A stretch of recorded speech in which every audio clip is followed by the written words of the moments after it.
സദസ്സുമായി ബന്ധപ്പെട്ട വിശദമായ കാര്യങ്ങൾ ഇവിടെ സംസാരിച്ചു കഴിഞ്ഞിട്ടുണ്ട്. ഈ നവകേരള സദസ്സ് എല്ലാവർക്കും അറിയാവുന്നതുപോലെ കഴിഞ്ഞ നവംബർ 18-നാണ് മഞ്ചേശ്വരത്ത് നിന്ന് ആരംഭിച്ചത്. ഇന്ന് 31ാമത്തെ ദിവസം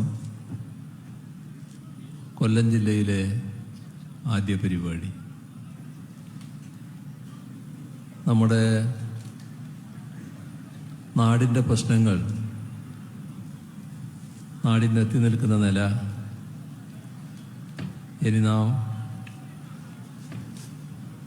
നാടിനെ മുന്നോട്ട് കൊണ്ടുപോകാൻ സ്വീകരിക്കുന്ന നടപടികൾ,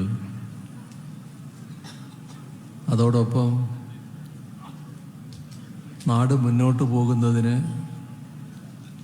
സ്വീകരിക്കുന്ന നടപടികൾക്ക് കേന്ദ്ര സർക്കാർ സൃഷ്ടിക്കുന്ന തടസ്സങ്ങൾ, ഇവയെല്ലാം ജനങ്ങളുടെ മുന്നിൽ അവതരിപ്പിക്കുക, ഇതാണ് ഈ പരിപാടി കൊണ്ട് ഉദ്ദേശിച്ചത്. എല്ലാവർക്കും അറിയാവുന്നതുപോലെ LDF സർക്കാർ 2016 അധികാരത്തിൽ വന്നതിന് ശേഷം 2021 തെരഞ്ഞെടുപ്പിൽ തുടർഭരണം ജനങ്ങൾ നൽകിയപ്പോൾ ആ തുടർഭരണം 2.5 വർഷം പിന്നിട്ടിരിക്കുകയാണ്. ഈ ഒരു 7.5 വർഷക്കാലം നമ്മുടെ നാട് ഏത് സ്ഥിതിയിലെത്തി? ഇത് സ്വാഭാവികമായും നമ്മുടെ അനുഭവത്തിലുള്ള കാര്യമാണ്. 2016 അവസ്ഥ എല്ലാവരും മറന്നു പോകാനിടയില്ല. എല്ലാവരും കടുത്ത നിരാശയിലായിരുന്നു. എൻ്റെ നാടിങ്ങനെയായിപ്പോയി, ഇവിടെ ഒരു മാറ്റവും ഉണ്ടാവില്ല, ഇതായിരുന്നു ശരാശരി കേരളീയൻ്റെ ചിന്ത. അതിന് കാരണം നമ്മുടെ നാടിൻ്റെ സാഹചര്യമായിരുന്നു. ഒരു പദ്ധതിയും നേരെ ചൊവ്വയെ പൂർത്തിയാക്കാൻ കഴിയാത്ത അവസ്ഥ. നേരത്തെ മുതൽ യശസ് നേടിയ കേരളത്തിൻ്റെ ചില മേഖലകൾ പൂർണ്ണമായി തകർന്നുപോയ അവസ്ഥ. വിദ്യാഭ്യാസ മേഖല, കേരളത്തിൻ്റെ മികവ് നേരത്തെ മുതൽ അംഗീകരിക്കപ്പെട്ടതാണ്. പക്ഷേ നമ്മുടെ നാട്ടിൽ പൊതുവിദ്യാഭ്യാസ രംഗം ആകെ തകരാറാവുകയായിരുന്നു. പൊതുവിദ്യാഭ്യാസത്തെ സ്നേഹിക്കുന്ന എല്ലാവരും വല്ലാതെ വേദനിച്ചു. കാരണം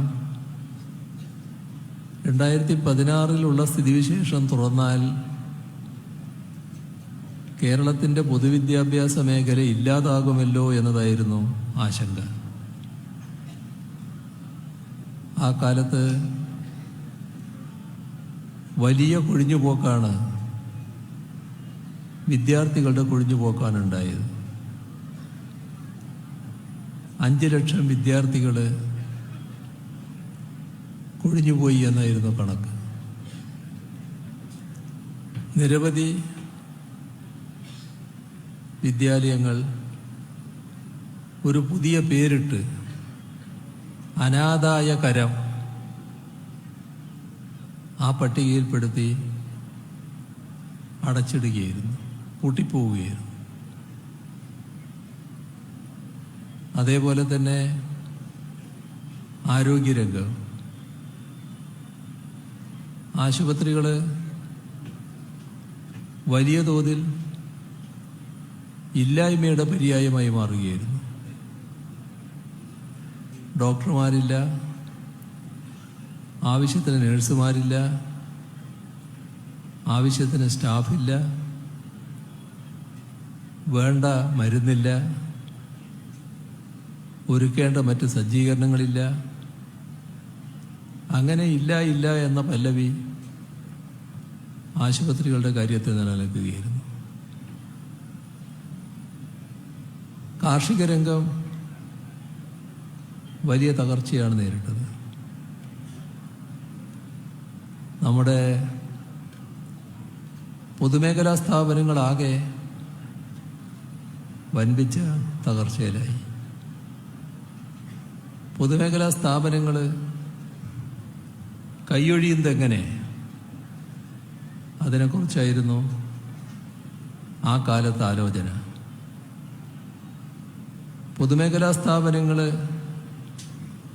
അങ്ങനെ നിലനിൽക്കേണ്ടതില്ല എന്ന അഭിപ്രായമാണ് കേന്ദ്ര ഗവൺമെൻറ് ഉണ്ടായിരുന്നത്. 2011 മുതൽ 2016 വരെ UDF സർക്കാർ ഇവിടെ അധികാരത്തിലിരിക്കുമ്പോൾ കേന്ദ്രത്തിൽ അധികാരത്തിലിരുന്ന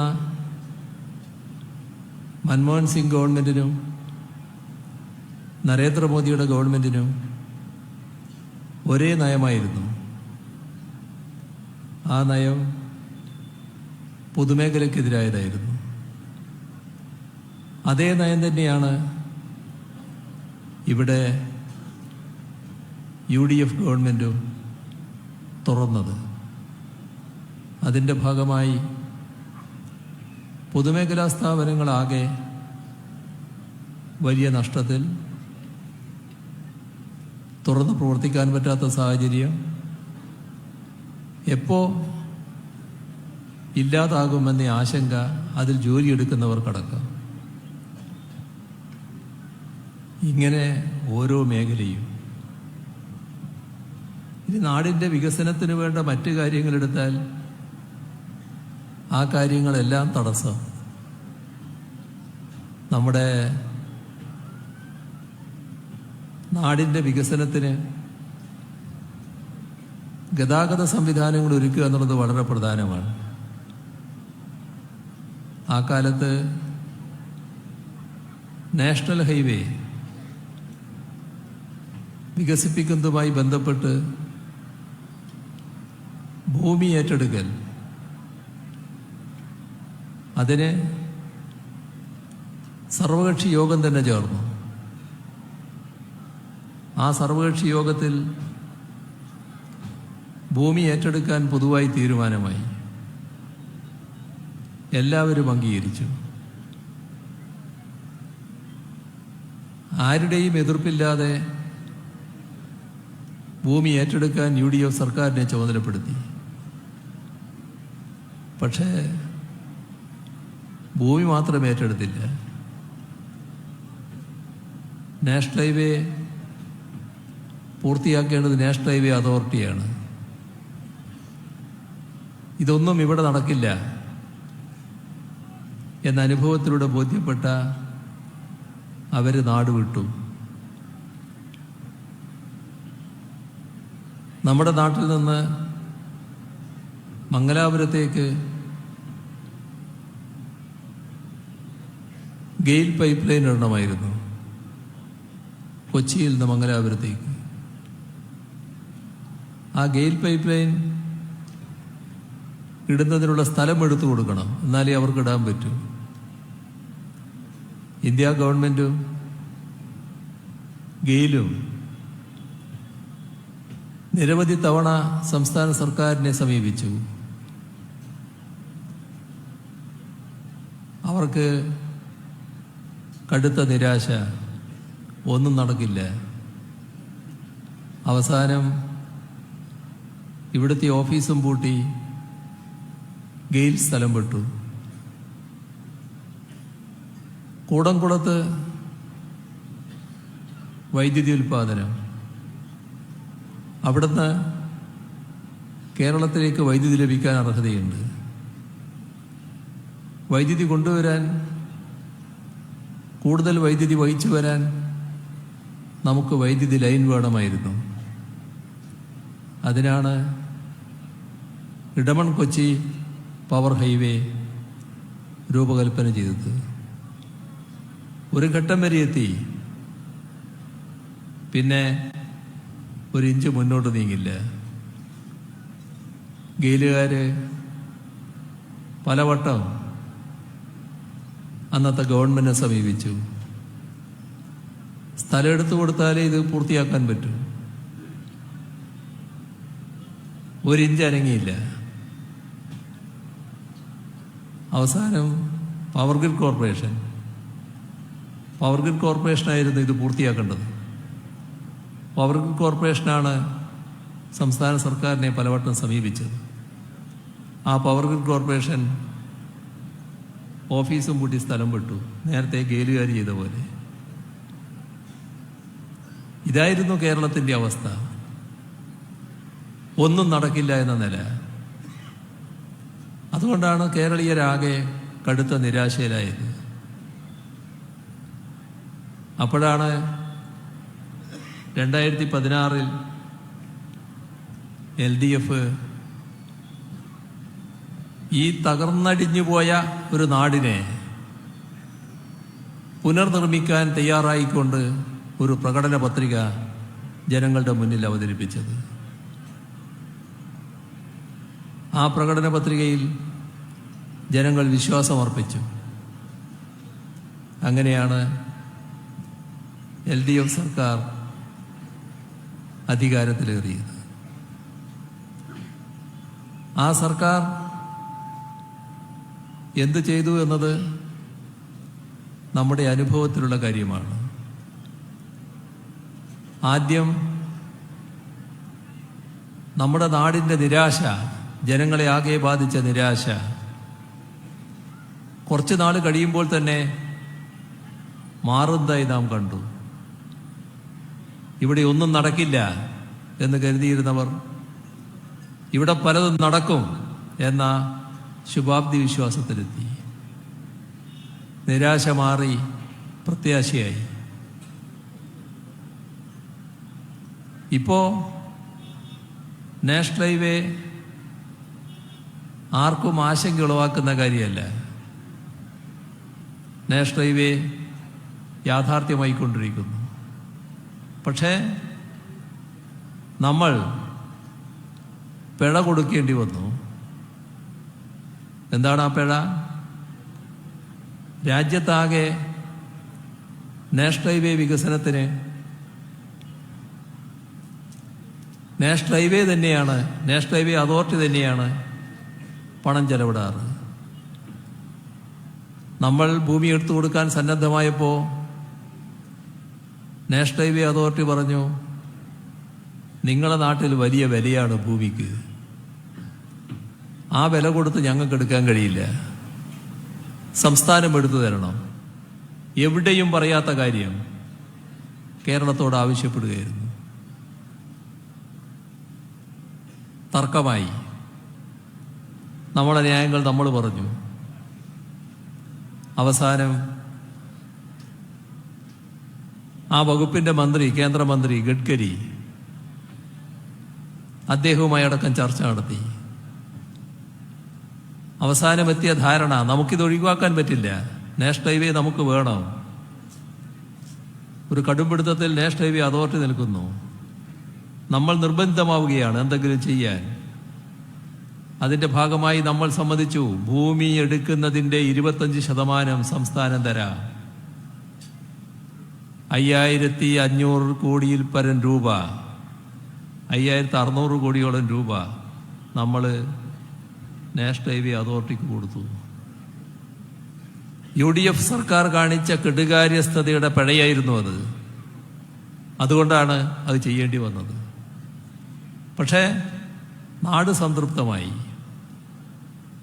എല്ലാവരുടെയും മനസ്സങ്ങനെ കുളിരുന്ന തരത്തിലാണ് നാഷണൽ ഹൈവേയുടെ പണി പുരോഗമിച്ചുകൊണ്ടിരിക്കുന്നത്. അതിവേഗതയിൽ പുരോഗമിക്കുകയാണ്. ഞങ്ങൾ മഞ്ചേശ്വരത്ത് ഈ പദ്ധതി ഞങ്ങളുടെ നവകേരള സദസ്സിൻ്റെ ഉദ്ഘാടനത്തിന് പോയി ആ ബസ് സഞ്ചരിക്കുമ്പോൾ അവിടെ ആദ്യ റീച്ച് ഇങ്ങനെ പൂർത്തിയായി വരികയാണ്.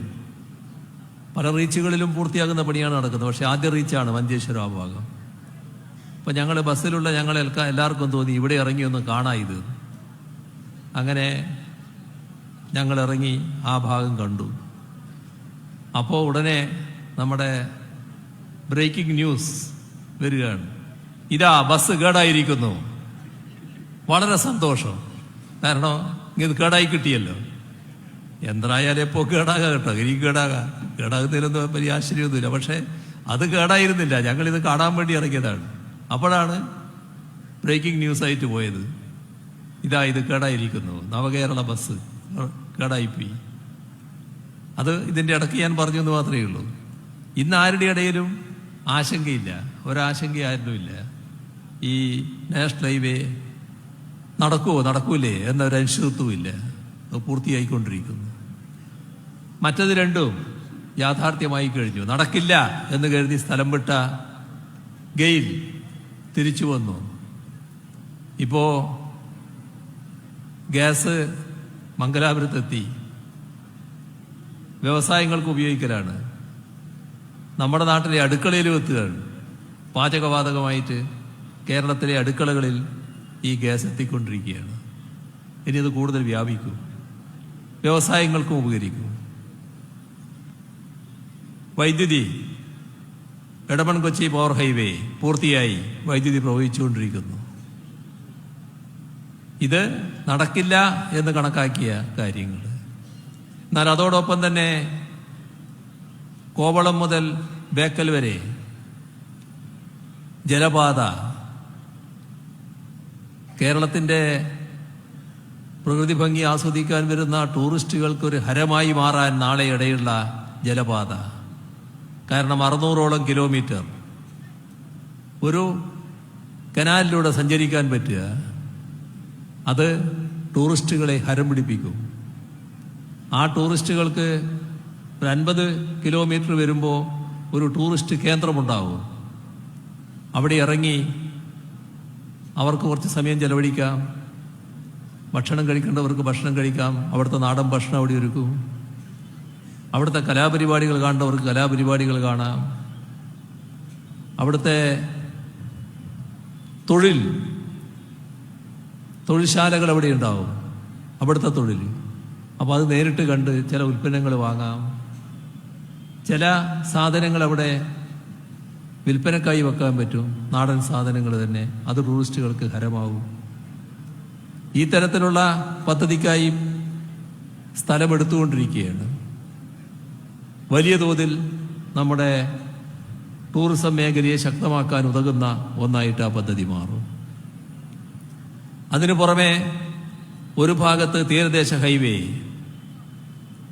വേറൊരു ഭാഗത്ത് മലയോര ഹൈവേ, രണ്ടിനും കൂടി 10,000 കോടി രൂപ അത് കിഫ്ബി മുഖേന നാം കൊടുക്കുന്നു. ആ പണം ചെലവിട്ട് ഇത് രണ്ടും യാഥാർത്ഥ്യമാക്കാൻ പോകുന്നു. നാടിൻ്റെ മാറ്റം. ഇതോടൊപ്പം തന്നെ കേരളത്തിലെ റോഡുകൾ, പാലങ്ങൾ, ഫ്ലൈ ഓവറുകൾ, ബ്രിഡ്ജുകൾ, പുതിയ പദ്ധതിക്ക് ആവശ്യമായ കെട്ടിടങ്ങൾ എല്ലാം ഇതിൻ്റെ ഭാഗമായി വരികയാണ്. എല്ലാറ്റിനും നമുക്കെങ്ങനെ സാധിച്ചു? കിഫ്ബിയുടെ ഫണ്ട് കൂടി ഉപയോഗിച്ചു. ബജറ്റിന് പുറമെ കിഫ്ബിയുടെ ഫണ്ട് കൂടി ഉപയോഗിച്ചു. എത്രയാ വികസനം? ആ 5 വർഷം 50,000 കോടി രൂപ കിഫ്ബി മുഖേന ചെലവിടുന്നാണ് നമ്മൾ കണ്ടിരുന്നത്. പദ്ധതി ഏറ്റെടുക്കുമെന്നാണ് കണ്ടിരുന്നത്. പക്ഷെ 5 വർഷമായപ്പോൾ 50 അല്ല 62,000 കോടി.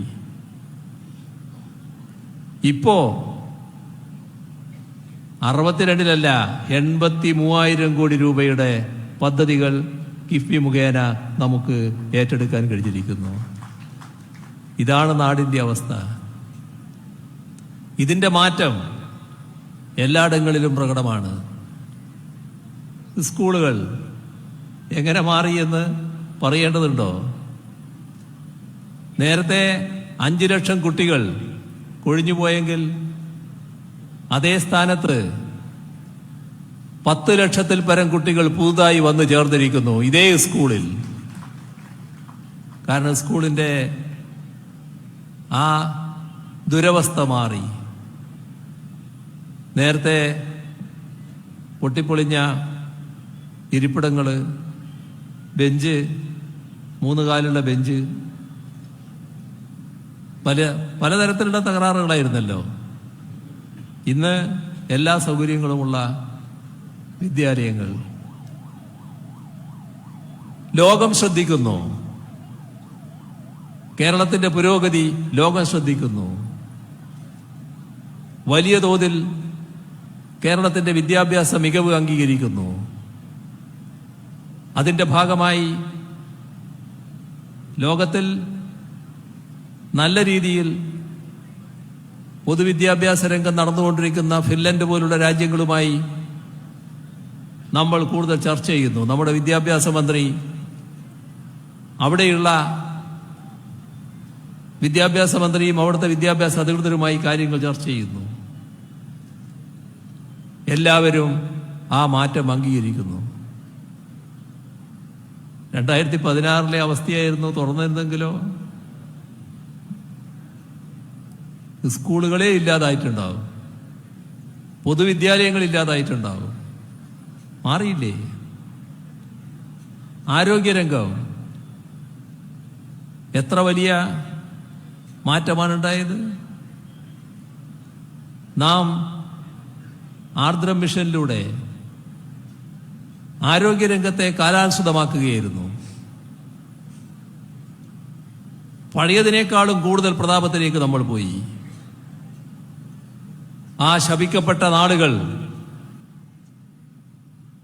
നമ്മുടെ നാടിന്റെ ഭാഗമല്ലാതായി. ഇപ്പോൾ തീർത്തും അഭിമാനകരമായ നാടുകൾ വന്നു. കോവിഡ് മഹാമാരി ലോകത്തെ ആകെ വിറങ്ങലിപ്പിച്ചു. വലിയ സമ്പദ് രാഷ്ട്രങ്ങൾ, നമ്മളെക്കാളും എല്ലാ തരത്തിലും മികവുള്ള, എല്ലാറ്റിൻ്റെയും പറുദീസ എന്ന് വിളിക്കപ്പെടുന്ന ചില രാഷ്ട്രങ്ങൾ, രാഷ്ട്രത്തിന്റെ പേരൊന്നും ഇപ്പൊ ഞാൻ പറയുന്നില്ല, മുട്ടുകുത്തി വീണുപോയില്ലേ കോവിഡിന് മുന്നിൽ? നമ്മളോ കോവിഡിന്റെ മൂർധന്യ ദശയിൽ പോലും നാം നമ്മുടെ ആരോഗ്യമേഖല ഒരുക്കിയ സൗകര്യങ്ങൾ മികച്ചു നിന്നു. ഒരു ഘട്ടത്തിലും ആശുപത്രിയിൽ ബെഡില്ല എന്ന അവസ്ഥയുണ്ടായില്ല, ICU ബെഡില്ല എന്ന അവസ്ഥയുണ്ടായില്ല, ഓക്സിജൻ ബെഡില്ല എന്ന അവസ്ഥയുണ്ടായില്ല, വെന്റിലേറ്റർ ഇല്ല എന്ന അവസ്ഥയുണ്ടായില്ല. അതാണ് നമ്മുടെ നാട്. ലോകം അത്ഭുതാതരങ്ങളോടെ നോക്കിക്കണ്ടു എങ്ങനെ ഇത്തരമൊരു നാടിന് ഈ രീതിയിൽ നേട്ടങ്ങൾ ഉണ്ടാക്കാൻ കഴിഞ്ഞുവെന്ന്. 2016 അവസ്ഥയായിരുന്നെങ്കിൽ അത് നടക്കുമോ? എല്ലാ രംഗവും മാറിയില്ലേ? കാർഷിക രംഗം വലിയ തോതിൽ മാറിയില്ലേ? കാർഷിക രംഗത്ത് വലിയ തോതിൽ ഉൽപാദനം വർദ്ധിച്ചില്ലേ? ചെറിയ തോതിലാണോ? കൃഷി ചെയ്യുന്ന സ്ഥലം നല്ലതുപോലെ വർദ്ധിച്ചല്ലോ. എന്തിനു പച്ചക്കറി 2016 ഉണ്ടായതിന്റെ ഇരട്ടിയിലേക്ക് പോയില്ലേ? അതിനേക്കാളും കൂടി ഇപ്പോ നമ്മുടെ പാലുൽപാദനം വർദ്ധിച്ചില്ലേ? ചെറിയ തള്ള് സ്വയം പര്യാപ്തത കടന്നങ്ങ് പോവും. അവിടെയല്ലേ കിടക്കുന്നത്? എല്ലാ മേഖലയിലും ഉണ്ടായ പുരോഗതി, അതിന്റെ ഭാഗമായി നാടിന്റെ പ്രതിശീർഷ വരുമാനം വലിയ തോതിൽ വർദ്ധിച്ചു. കേരളത്തിന്റെ ആഭ്യന്തര വളർച്ചാ നിരക്ക് കൂടി, കേരളത്തിന്റെ തനത് വരുമാനം കൂടി. അഭിമാനകരമായ രീതിയിൽ ആളോഹരി വരുമാനം കൂടി. ഇതൊക്കെ 2016 ഗവൺമെന്റ് ആയിരുന്നുവെങ്കിൽ സാധിക്കുമായിരുന്നോ? ഇതാണ് നാം ആലോചിക്കേണ്ട കാര്യം. ഈ രംഗത്ത് മാത്രമല്ല, പുതിയ മാറ്റങ്ങൾ, പുതിയ മേഖലകൾ. ഇന്ത്യയിൽ ആദ്യമായി ഡിജിറ്റൽ യൂണിവേഴ്സിറ്റി നമ്മുടെ കേരളമാണ് സ്ഥാപിച്ചത്. നമ്മുടെ പണം, അതിന്റെ ഭാഗമായി ഡിജിറ്റൽ സയൻസ് പാർക്ക്, അതും തുടക്കമാകുന്നു. പ്രധാനമന്ത്രിയാണ് വന്നിട്ട് നിർമ്മാണം ഉദ്ഘാടനം ചെയ്തത്. ഒരു സയൻസ് പാർക്കല്ല, ഇത് ഡിജിറ്റൽ സയൻസ് പാർക്ക്. അതിനു പുറമെ 3 സയൻസ് പാർക്ക് കേരളത്തിൽ 3 വരുന്നു. കേരളം മാറുകയല്ലേ, ആ മാറ്റം പ്രകടമല്ലേ? വ്യാവസായിക രംഗം, നേരത്തെ പറഞ്ഞ പൊതുമേഖലാ സ്ഥാപനങ്ങൾ ആകെ മാറിയില്ലേ? വലിയ മാറ്റമല്ലേ? അതിന്റെ മറ്റ് കണക്കുകളിലേക്ക് ഞാനിപ്പോൾ പോകുന്നില്ല. എല്ലാവരും കാണുകപ്രതി മാറിയല്ലോ. ഇതിന്റെ ഭാഗമായി നിക്ഷേപ സൗഹൃദ സംസ്ഥാനമായി കേരളം മാറുന്നു. വലിയ കമ്പനികൾ, ബഹുരാഷ്ട്ര കമ്പനികൾ, ലോകോത്തരമായ കമ്പനികൾ, ആ കമ്പനികളിൽ പലതും കേരളത്തിലേക്ക് വരാൻ തയ്യാറാകുന്നു. നമ്മുടെ ചെറുപ്പക്കാർ ഏറ്റവും കൂടുതൽ ആഗ്രഹിക്കുന്ന തൊഴിൽ IT രംഗം, ആ IT മേഖലയാകെ പുരോഗതിയിലേക്ക്, വ്യത്യസ്തമായ രീതികൾ. IT പാർക്കുകൾ തന്നെ 2 വരാൻ പോകുന്നു. കൂടുതൽ നിലവിലുള്ള IT പാർക്കിൽ കൂടുതൽ സൗകര്യങ്ങൾ ഒരുക്കുന്നു. പുതിയ കമ്പനികൾ വരുന്നു. സ്റ്റാർട്ടപ്പ്, ഇന്ത്യയിലെ തന്നെ അഭിമാനകരമായ നില കേരളത്തിന്. കേരള സ്റ്റാർട്ടപ്പ് ഏഷ്യയിലെ മികവ് നേടുന്നു, ലോകത്തിന്റെ അംഗീകാരം നേടുന്നു. ഇതൊക്കെ നമുക്ക് കഴിഞ്ഞത് എന്തുകൊണ്ടാണ്? 2016 UDF ആയിരുന്നു അധികാരത്തിലെങ്കിൽ ആ സ്ഥിതി ഉണ്ടാവുമോ? ഈ മേഖലയെല്ലാം തകർന്നു പോയിട്ടുണ്ടാവില്ലേ? പക്ഷെ നമുക്കിവിടെ നിന്നാൽ പോരാ, ഇനിയും മുന്നോട്ട് പോകണം. ആ മുന്നോട്ട് പോകുന്നതിന് തടസ്സം സൃഷ്ടിക്കുന്നു.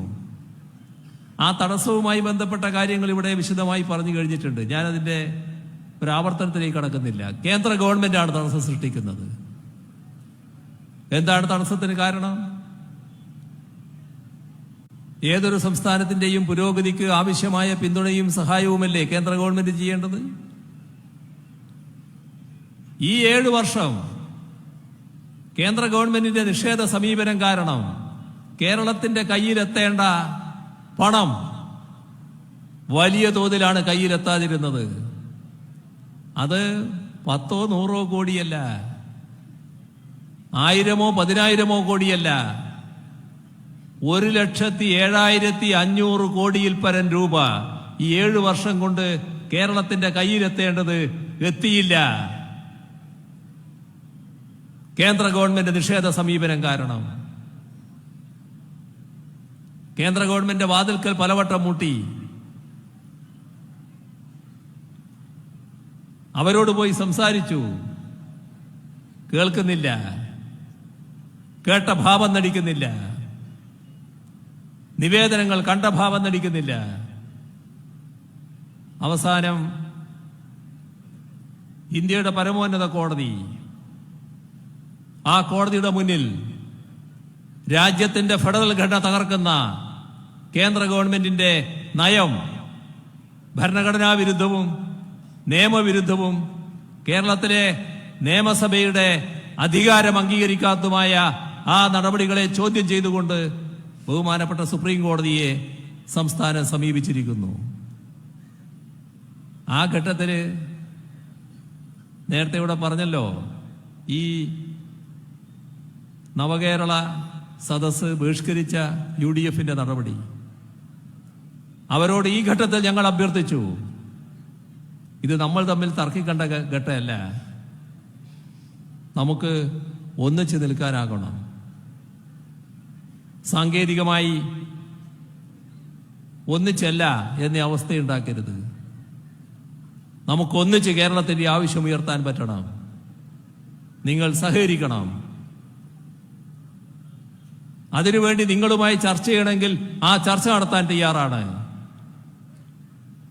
അത് പറഞ്ഞത് ഈ മന്ത്രിസഭയാണ്, കേരളത്തിലെ സർക്കാരാണ്, കേരളത്തിന് വേണ്ടി നടത്തിയ അഭ്യർത്ഥനയാണ്. എന്താ പ്രതിപക്ഷ നേതാവിന്റെ പ്രതികരണം ഉണ്ടായത്? നിങ്ങളുമായി ഒരു യോജിപ്പിനുമില്ല. എങ്ങനെയുണ്ട്? ആരോട് ചേർന്ന് നിൽക്കുന്നു? ഈ നാടിനെതിരായി ചിന്തിക്കുന്ന, കേന്ദ്ര ഗവൺമെന്റ് നേതൃത്വം കൊടുക്കുന്ന BJPയുടെ മനസ്സിനോടൊപ്പം കോൺഗ്രസിന്റെ മനസ്സും ചേർന്നിരിക്കുന്നു. അങ്ങനെയൊരു ഏകതാ രൂപം ഈ രണ്ടിനും വന്നിരിക്കുന്നു. അതാണ് നമ്മുടെ അനുഭവം. UDF എംപിമാരോട് ഞങ്ങൾ പറഞ്ഞു, എല്ലാ എംപിമാരും, കേരളത്തിലെ എംപിമാരെല്ലാവരും സംയുക്തമായി കേന്ദ്ര ധനമന്ത്രിയെ കണ്ട് നമ്മോട് കാണിക്കുന്ന നീതികേട് തിരുത്തണമെന്ന് ആവശ്യപ്പെടണം. തയ്യാറില്ല. ഇപ്പൊ ഏറ്റവും ഒടുവിൽ എന്താ പറഞ്ഞതെന്നറിയോ? ഞങ്ങൾ നിവേദനത്തിൽ ഒപ്പിടണമെങ്കിൽ കേരളം കാണിക്കുന്ന കെടുകാര്യസ്ഥയെക്കുറിച്ച് ആദ്യം പറയണം. എന്താ കേരളത്തിന്റെ കെടുകാര്യസ്ഥത? കേരളത്തിൽ തനത് വരുമാനം വർദ്ധിപ്പിച്ചതോ? കേരളത്തിന്റെ ആഭ്യന്തര വരുമാനം വർദ്ധിപ്പിച്ചതോ? കേരളത്തിന്റെ വളർച്ചാ നിരക്ക് വർദ്ധിപ്പിച്ചതോ? കേരളത്തിന്റെ പ്രതിശീർഷ വരുമാനം വർദ്ധിപ്പിച്ചതോ? എന്താ പ്രശ്നം? കേന്ദ്ര ഗവൺമെന്റിനോട് പറയണം, കേരളത്തിന്റെ കെടുകാര്യസ്ഥ കൊണ്ടാണ് ഇവിടെ തകരാറ്, നിങ്ങളെ തകരാറല്ല എന്ന് പറഞ്ഞ് അവരെ ന്യായീകരിക്കണം. അതിനാണ് കോൺഗ്രസിന് താല്പര്യം. ഇതാണ് സ്വീകരിക്കുന്നില്ല. നിങ്ങളെ UDF ഈ സദസ് ബഹിഷ്കരിച്ചല്ലോ. എന്താ ജനങ്ങളെടുത്തത്? ജനങ്ങൾ പൂർണ്ണമായി ഈ പരിപാടി നെഞ്ചേറ്റി. അതിന്റെ ഭാഗമായാണ് ജനസഹസ്രങ്ങൾ ഓരോ പരിപാടിയിലും ഒഴുകിയെത്തുന്നത്. അതാണ് കേരളത്തിന്റെ വികാരം. ഈ രീതിയിൽ നമുക്ക് ഒരുമിച്ച് ഇതേ രീതിയിൽ മുന്നോട്ട് പോകാം. ഒരുമയും ഐക്യവുമുള്ള ജനത, അതാണ് നാടിന്റെ ഭാവിയുടെ ഉറപ്പ്. ഒരുമയും ഐക്യവുമുള്ള ജനതയുള്ള ഒരു നാടിനെ ഒരു ശക്തിക്കും തകർക്കാനാവില്ല. നമുക്ക് ഒന്നിച്ചു മുന്നോട്ട് പോകാം എന്ന് മാത്രം പറഞ്ഞുകൊണ്ട് അവസാനിപ്പിക്കുന്നു. നിങ്ങൾക്ക് എൻ്റെ അഭിവാദ്യങ്ങൾ.